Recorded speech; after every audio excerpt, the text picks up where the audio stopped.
Hello friends, आकल दाढ़ में जब भी पेन होगा तो आपको क्या करना है, पहले तो ये देखना है कि आपको पीछे या ऊपर कहाँ दर्द हो रहा है। आखिरी वाले टूथ में पेन हो रहा है तो हमारे मुंह में 2 मोलार्स होते हैं। अगर 2 मोलार्स के बाद एक्स्ट्रा और टूथ है तो that is third molar. Third molar is wisdom tooth. Alright, अब जब आप पीछे देखेंगे तो आपको ये देखना है क्या वहां पर पूरी तरह से दांत आया हुआ है।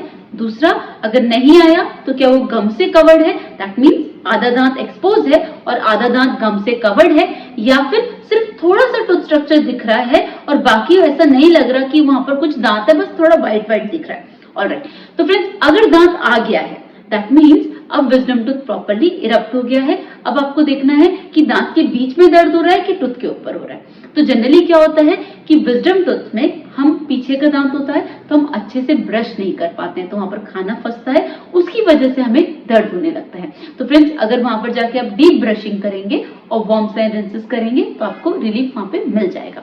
उसके बाद दूसरा पॉइंट है, अगर आधा दांत आपका एक्सपोज है और आधा दांत गम से कवर्ड है, जो बहुत कॉमन सिचुएशन है, उसे पेरिकोनाइटिस कहा जाता है। पेरिकोनाइटिस मतलब फ्रेंड्स, पेरी मतलब सराउंडिंग, कोरोनो मतलब दांत, आइटिस मतलब इन्फ्लेमेशन।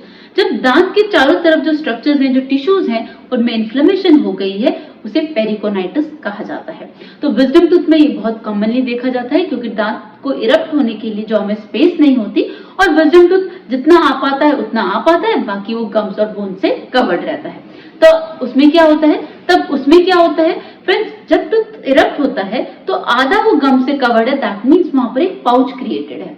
अब क्योंकि वहां तो ब्रश जा नहीं सकता तो अब जो भी कुछ खाते हैं वो गम्स के अंदर स्वीप इन हो जाता है और वो बाहर निकल नहीं पाता, अंदर ही अंदर काफी प्रेशर बना लेता है और सीवियर पेन होना चालू हो जाता है। अगर आप उसे इग्नोर करते हैं तो वहां पर आपको एक थिक स्वेलिंग भी दिखेगी, फेस पर भी स्वेलिंग दिखेगी, मुंह नहीं खुलेगा और बहुत शार्प शूटिंग पेन होगा। फ्रेंड्स इसे कभी भी इग्नोर नहीं करना है, क्योंकि हम इग्नोर करेंगे उतना ही इन्फेक्शन बढ़ेगा, उतना ही गम्स और बोन को इन्फेक्ट करेगा, टूथ को इन्फेक्ट करेगा।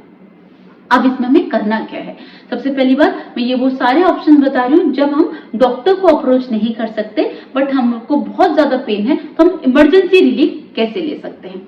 तो सबसे पहले हम देखेंगे कि वो जो टूथ है कितना एक्सपोज है और कितना गम से कवर्ड है। ऑलराइट, अब हम अपने ब्रश को वहां पर उसमें आप पेस्ट लगा लीजिए और उसके अंदर स्वीप इन करें गम्स के अंदर, दैट मीन्स जितना पीछे तक ब्रश जा रहा है उतना उसको जाने दीजिए। राइट, तो वो गम्स के अंदर जितना ब्रश जाएगा उतना वहां पर वो स्पेस क्रिएट होगी और स्पेस क्रिएट होगी तो प्रेशर निकलने के लिए जगह बनेगी। ऑलराइट, तो जब आप ऐसा करेंगे तो वहां से ब्लड निकलेगा और पस निकलेगा। ऑलराइट, तो उसे निकलने दीजिए, लेकिन ब्रश को स्वीप इन करना कंटिन्यूअसली रखिए जब तक ब्लड और पस निकल रहा है। उसके बाद अपनी फिंगर टिप से वहां पर गम्स में जितना आप लाइटली कर सके पेन को बेयर करते हुए मसाज करेंगे तो गम्स के अंदर से जितना ब्लड पस निकलेगा उतना ज्यादा अच्छा है।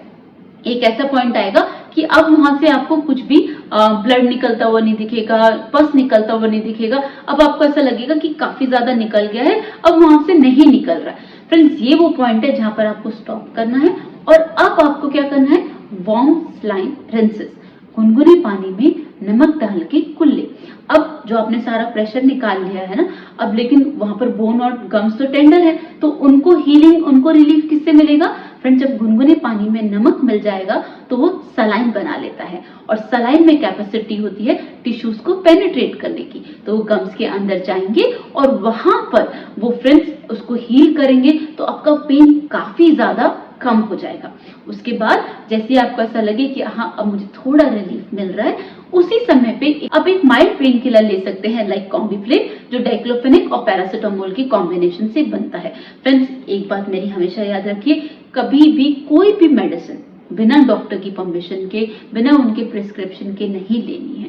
राइट, तो ये भी मेडिसिन मैं इसलिए बता रही हूँ just for the emergency relief, because her medicine के पीछे डिपेंड करता है कि आपकी एज क्या है, आपको कोई मेडिकल कॉम्प्लिकेशन तो नहीं है, आपको कौन सी मेडिसिन सूट करेगी कौन सी नहीं करेगी, तो वो डॉक्टर को ही पता होता है। तो अपने आप घर पर कोई मेडिसिन मत लीजिएगा। रिसेंटली मैंने केस देखा है कि पेशेंट ने एक मेडिसिन ले लिया घर पे और उनको रातों रात हॉस्पिटल में एडमिट करना पड़ा। तो कोई ऐसा पेन किलर कहीं भी इंटरनेट पे देखकर, कहीं उन्होंने गूगल पे देखा था, ऑलराइट, तो आप ऐसी गलती मत करना, जितना मैं बता रही हूँ बस उतना कर लीजिए। और देयर आर ऑप्शन, जैसे हमारे पास भी 24/7 इमरजेंसी हेल्पलाइन नंबर रहता है, राइट, तो आप उस पर कभी भी कंसल्ट कर सकते हैं और वहां से इमरजेंसी रिलीफ भी ले सकते हैं। अगर आप नियर बाय हैं तो आपको इमरजेंसी ट्रीटमेंट भी मिल सकता है, और नहीं तो आपको मेडिकल प्रिस्क्रिप्शन भी दिया जा सकता है। तो फ्रेंड्स, इंस्टेड आप ये गलत कोई मेडिसिन ले, आप सिर्फ और सिर्फ कॉल कीजिए और आपको जो आपके लिए बेस्ट मेडिसिन होगा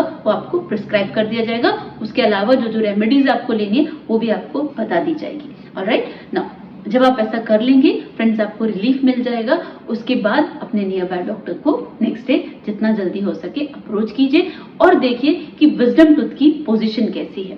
फ्रेंड्स, अगर विजडम टूथ स्ट्रेट आ रहा है और आधा टूथ गम से कवर्ड है और आधा एक्सपोज, तो फ्रेंड्स उस विजडम टूथ को सेव किया जा सकता है by a procedure called as operculectomy. Alright, तो उसमें सारा एक्स्ट्रा टिश्यूज रिमूव कर दिया जाता है, टूथ को प्रॉपर एक्सपोज कर दिया जाता है, टूथ आराम से इरप्ट हो जाता है और आपका पेन और इन्फेक्शन सब खत्म हो जाता है। बट हमेशा कंडीशन एक ही रहती है कि आप हमेशा लास्ट टूथ तक अपने टीथ को क्लीन रखेंगे, प्रॉपर ब्रशिंग रखेंगे, कभी भी कोई फूड पार्टिकल फंसने नहीं देंगे।